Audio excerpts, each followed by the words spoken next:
चलिए बात करते हैं उन लोगों की जो हमारे शहरों को असल में चलाते हैं।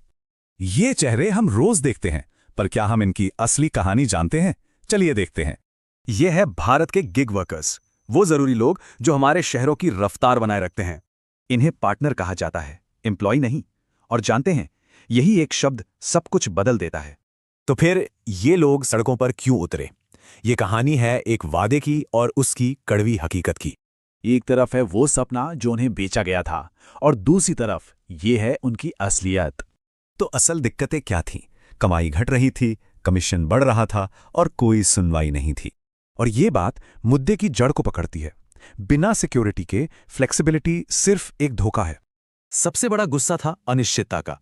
मतलब आपकी कमाई एक एल्गोरिथम के भरोसे है। पर यह तो सिर्फ ऊपर की बात है। अब देखते हैं कि सिस्टम में असल खामियां कहाँ हैं। मतलब मुनाफा तो कंपनी का है, लेकिन एक्सीडेंट से लेके गाड़ी की मरम्मत तक सारा रिस्क वर्कर का है। तो असल में इनका मैनेजर कौन है? एक एल्गोरिदम जो दिखाई नहीं देता पर सब कंट्रोल करता है। यहां साफ दिखता है कि ताकत किसके पास है। प्लेटफॉर्म नियम बदलते हैं, पर वर्कर्स कुछ नहीं कर सकते। ये लाइन उनकी पूरी हालत बयां करती है। हमेशा उपलब्ध, लेकिन हमेशा असुरक्षित। और दिक्कत यह है कि हमारे कानून पीछे रह गए हैं। ये वर्कर्स एक लीगल ग्रे जोन में हैं। तो क्या इसका कोई हल है? बिल्कुल। चलिए एक बेहतर भविष्य के लिए 4 ठोस कदमों पर नजर डालते हैं। ये 4 कदम उनकी सबसे बड़ी दिक्कतों का हल हैं। कमाई, पारदर्शिता, सुरक्षा और अपनी बात रखने का हक।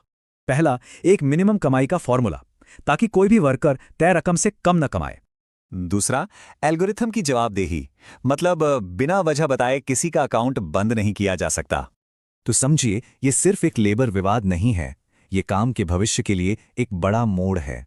हमारी इकोनॉमी बदल रही है, इसलिए एम्प्लॉय और कॉन्ट्रैक्टर की पुरानी परिभाषाओं को भी बदलना होगा। बात साफ है, वर्कर्स टेक्नोलॉजी के खिलाफ नहीं हैं, वो बस अपने काम के लिए सम्मान और हक मांग रहे हैं।